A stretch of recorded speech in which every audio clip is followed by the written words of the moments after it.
Olá. O ministro da Economia, Paulo Guedes, vai participar de uma reunião remota com senadores e deputados na próxima quarta-feira, às 10 horas da manhã. Ele vai falar na Comissão da Reforma Tributária, que retomou os trabalhos na última sexta-feira, depois de uma interrupção por causa da pandemia do coronavírus.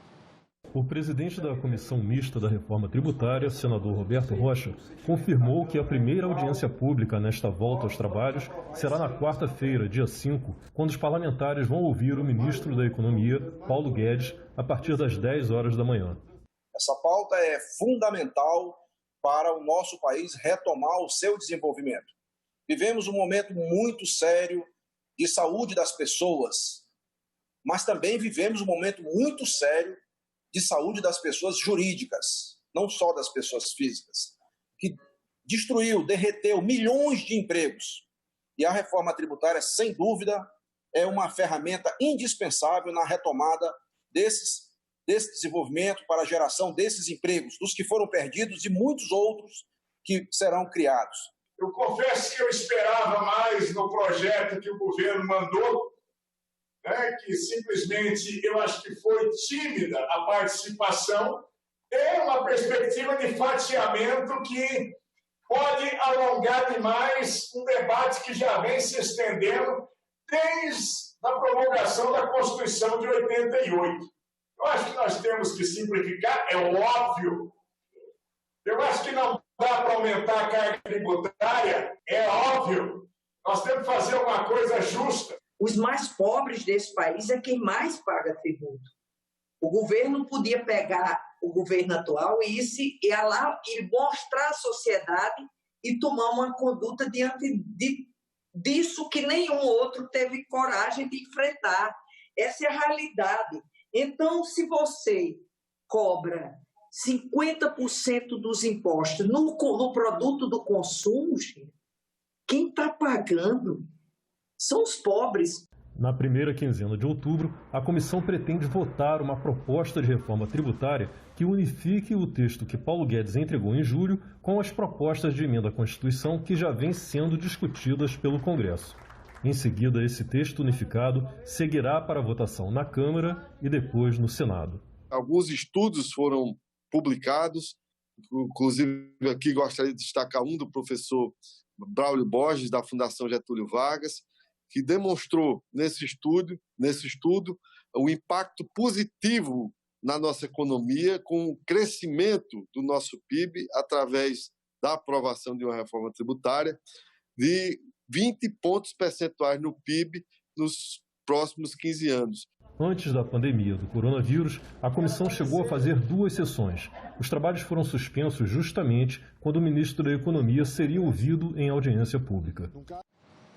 A participação do ministro Paulo Guedes na Comissão da Reforma Tributária é um dos assuntos da coluna de economia com Antônia Márcia Vale.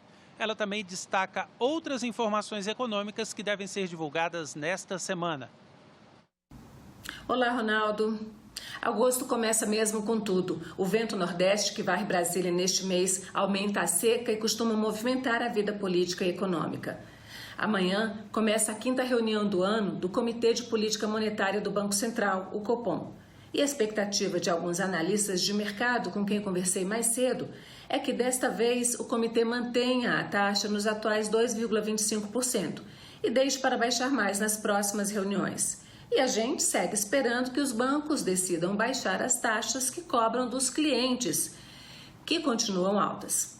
Na quarta-feira, dia 5, o IBGE divulga a PNAD contínua, a pesquisa nacional por amostra de domicílios do 2º trimestre do ano. A data inicial era a última semana de julho, mas as dificuldades da Covid levaram o IBGE a adiar a divulgação. A PNAD traz indicadores da força de trabalho, mostra os números do mercado formal de emprego, do informal e também dos desalentados, aqueles trabalhadores que desistiram de procurar emprego. E certamente vai mostrar números bem piores do que os do primeiro trimestre, porque revela o quadro dos meses de fechamento da economia provocado pela Covid-19. Ainda na quarta-feira, temos a previsão de ida do ministro da Economia, Paulo Guedes, à Comissão Mista da Reforma Tributária. Serão cobradas explicações mais detalhadas do projeto que ele enviou com a unificação do PIS e da COFINS e dos próximos temas já prometidos, já que todo dia sai uma gota de informação envolvendo mudanças no imposto de renda, cobrança de imposto sobre distribuição de lucros e por aí vai. No mercado financeiro, a comunicação da equipe econômica é classificada como ruim. Ela mantém o governo na mídia, mas gera incertezas nos setores produtivo e financeiro. Álvaro Villa, da Messia Investimentos, um dos analistas com quem conversei hoje cedo, classifica a comunicação do governo como errática. Abre aspas. Quando a gente acha que o governo está mais racional, aparece o presidente mostrando cloroquina para uma ema, afirma ele em tom de desânimo. No setor produtivo, os trabalhadores da classe média começam a temer ficarem mais uma vez com a fatia mais pesada da conta, já que se fala em reduzir as despesas que poderão ser abatidas no imposto de renda da pessoa física. Entre os empresários, cresce o temor do aumento de impostos para o setor de serviços, com a nova contribuição sobre bens e serviços proposta por Guedes. Vamos acompanhar, que essa semana será de ventos secos. O Senado deve votar nos próximos dias o novo Fundo de Manutenção e Desenvolvimento da Educação Básica, o Fundeb. É uma medida considerada essencial pelos especialistas, porque pode faltar dinheiro este ano para a rede pública de ensino. É mais um efeito da pandemia sobre as receitas de estados e municípios. O Fundeb é responsável por mais de 60% do financiamento da educação básica no Brasil. O fundo é composto por recursos dos municípios, estados e do governo federal, mas perde a validade em dezembro deste ano. O texto aprovado pelos deputados torna o Fundeb permanente a partir de 2021. Mas os recursos do Fundeb deste ano estão ameaçados.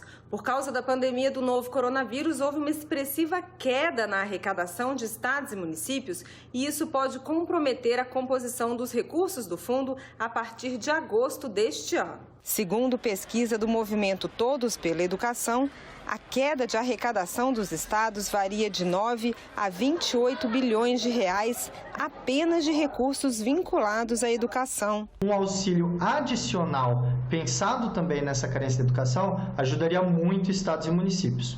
Uma outra possibilidade é o próprio Ministério da Educação aumentar a complementação dos programas de suplementação que o Ministério tem, como o Programa Dinheiro Direto na Escola, o Programa Nacional de Alimentação Escolar e o Programa de Transporte Escolar. É sabido que a maior parte desses programas não banca todas as despesas que a Secretaria de Educação tem nessas rubricas. Então, o aporte adicional ajudaria a aliviar o caixa da Secretaria de Educação. Também é possível criar um pacote específico de apoio a estados e municípios por meio do Programa de Ações Articuladas.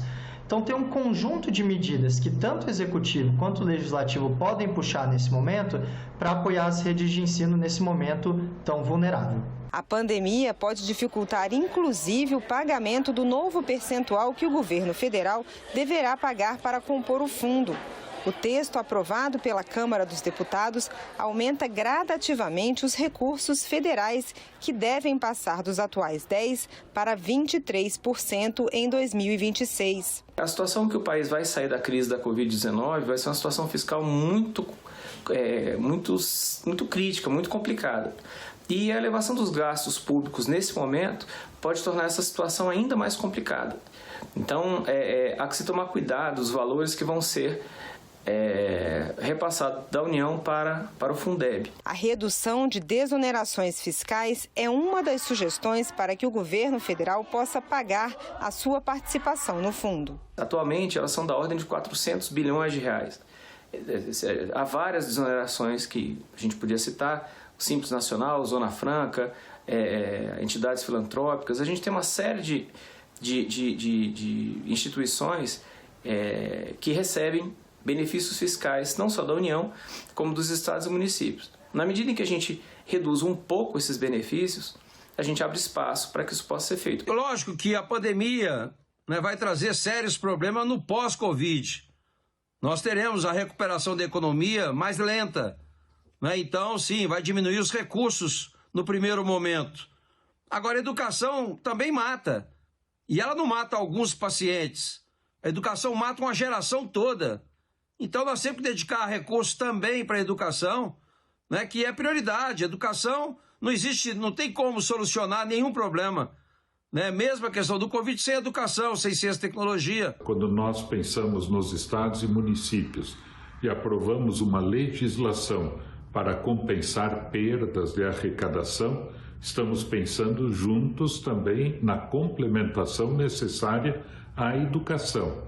Os problemas existem, porém estamos pensando juntos numa solução para este ano, porque para o ano que vem, inclusive com a aprovação do novo Fundeb, os recursos também deverão aumentar. A necessidade de uma renda básica para a manutenção de todo cidadão é discutida há muito tempo no Brasil e no mundo. Agora, os efeitos da crise econômica causados pela pandemia obrigam o governo e o Congresso a fazerem novos planos quanto a essa medida. A criação de uma renda mínima voltou a ganhar força nos debates políticos depois da crise agravada pela pandemia da Covid-19 e o pagamento das parcelas do auxílio emergencial de R$ 600 para trabalhadores informais. Ao mesmo tempo em que o Congresso lança uma frente parlamentar mista em defesa da renda básica, o Poder Executivo anuncia que deve criar o Renda Brasil, unificando vários benefícios sociais e substituindo o Bolsa Família. Com uma unificação de vários programas sociais e o lançamento de um Renda Brasil, que o presidente vai lançar, porque aprendemos também durante toda essa crise que havia 38 milhões de brasileiros invisíveis e que também merecem ser incluídos no mercado de trabalho. Segundo os parlamentares da frente, mais de 120 milhões de brasileiros devem ser favorecidos. É importante que o governo federal tenha finalmente se alertado para essa necessidade. É importante que a frente parlamentar faça seu papel para qualificadamente apresentar propostas, soluções, para que a gente possa endereçar de forma definitiva os brasileiros que estão hoje em estado de pobreza ou extrema pobreza para uma libertação. Libertação que vem pela dignidade, libertação que virá pelo caminho da renda básica. Mas alguns senadores estão preocupados com a possibilidade de que recursos da educação sejam destinados a esse novo programa. A nossa principal preocupação deve ser a de que esse programa nos ajude a enfrentar o problema da pobreza extrema, da miséria, da desigualdade social tão grande no Brasil. Não se pode construir uma proposta de uma renda básica procurando retirar de outras ações que são relevantes, de outras políticas públicas, de saúde, de educação, de assistência social. É claro e é fundamental que o Brasil precisa disso, não tirando dinheiro da educação. Você pode até acrescentar dinheiro à educação num renda básica ou num renda mínima, como você queira chamar, e estabelecer esta porta através da educação. A determinação de uma renda mínima para os brasileiros menos favorecidos sempre foi a principal bandeira política levantada pelo economista e ex-senador Eduardo Suplicy, presidente de honra da Frente Parlamentar. Suplicy lembra da criação da Lei da Renda Básica de Cidadania em 2004. Diz que será instituída para todos os residentes no Brasil, não importa a sua origem, raça, sexo, idade, condição civil ou socioeconômica, o direito de todos participarmos da riqueza comum de nossa nação através de uma renda que será, na medida do possível, suficiente para atender às necessidades fundamentais, básicas de cada um. A ninguém será negado. É o instrumento que vai, de fato, elevar o grau de dignidade e liberdade real para todos os seres humanos no Brasil. De acordo com a análise do diretor da Instituição Fiscal Independente, Felipe Salto, há 2 caminhos para a realização do programa. Ou aumentar a tributação no âmbito dessas discussões da reforma tributária, ou cortar de maneira permanente despesas do orçamento federal. o que é bastante difícil de se fazer também no curto prazo. Então, sem entrar no mérito de se é necessário ou não fazer, é preciso ter claro essas duas questões, né?